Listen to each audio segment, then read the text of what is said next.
Bonjour à tous les lecteurs du blog Mes Investissements et de mes livres.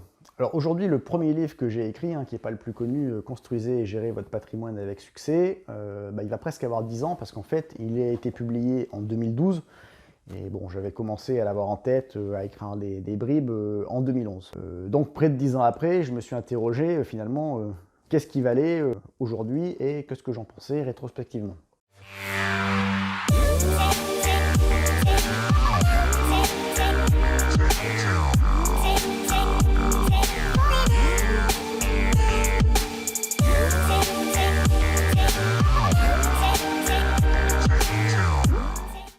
Alors certes, ce livre, il retrace les actifs, etc. Il est plutôt plus simple, entre guillemets, que mes derniers livres, notamment mes livres d'immobilier, l'investissement immobilier locatif intelligent, ou 77 exercices pratiques pour l'investisseur immobilier intelligent. Bon, évidemment, ce que je dis là en immobilier dans ce livre, ça tient quelques pages. C'est pas développé comme dans les autres livres. Par contre, c'est finalement un livre qui dresse un peu les grands principes, les catégories d'actifs les unes par rapport aux autres, qui permet de prendre un peu de recul. Et finalement, quand je le relis, je me dis que oui, il y a des choses finalement assez simples, mais peut-être dites de façon un peu différente de ce qu'on peut voir dans la littérature. Et en fait, je me dis surtout ce qu'il y a dedans, ça préserve des grosses conneries qu'on peut faire. C'est-à-dire que déjà, quand on a cette culture financière avec ce livre-là, on n'a pas toutes les billes, mais déjà, ça nous préserve de faire de trop grosses conneries. Je trouve qu'il y a quand même des trucs qui ont assez de sens dedans quand je le retrouve, et je me dis que c'est assez pertinent. Et finalement, la simplicité n'est pas tant un inconvénient que ça, puisque voilà, les choses, les types d'actifs, que ce soit les actions, l'immobilier, le cash, l'assurance vie, l'or, sont conceptualisés d'une certaine façon, qui est plutôt assez simple.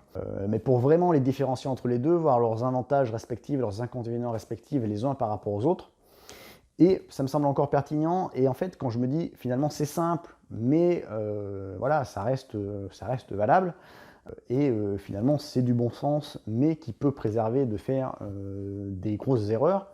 L'écho qui me revient en tête finalement quand j'ai rebalayé les pages et que je l'ai presque relu, on va dire, en entier, c'est ce fameux discours de Warren Buffett sur les maths pour investir.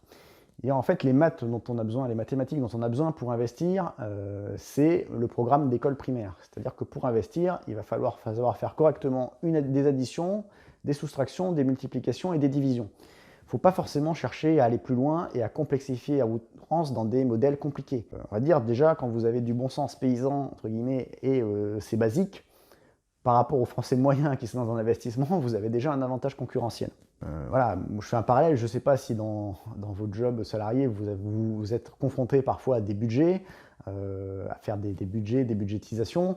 Moi, je vois, j'ai eu des expériences où on passait des jours à modéliser des budgets en prenant des hypothèses dans tous les sens, en se faisant des nœuds au cerveau. Et puis après, on se demandait pourquoi ça ne correspondait pas au budget, en ne se souvenant plus quelle hypothèse on avait pris. En fait, le budget, c'est pas ça qui va vous faire votre résultat à la fin de l'année. Ça vaut pas forcément le coup de partir dans 50 conjectures et de se faire des nœuds au cerveau. Le budget, il faut le faire de façon réfléchie, mais il ne faut pas y réfléchir des plombes, en fait, pour moi. Donc voilà, c'est un peu tout ça, en fait. Donc ce livre, finalement, je trouve qu'il garde sa pertinence, qu'il garde son bon sens, qu'il y a des trucs qu'il faut garder en tête. Il est plus simple, il rentre moins dans le détail, évidemment, que le livre spécialisé sur la bourse ou que les deux livres spécialisés sur l'immobilier, sur ces chaque facteur respectif. Néanmoins, il permet de prendre une certaine hauteur et finalement, avec des choses simples, de recontextualiser avec une certaine hauteur. Et puis pour ceux qui débutent, c'est un bon point d'entrée en fait, et qui est toujours pertinent aujourd'hui.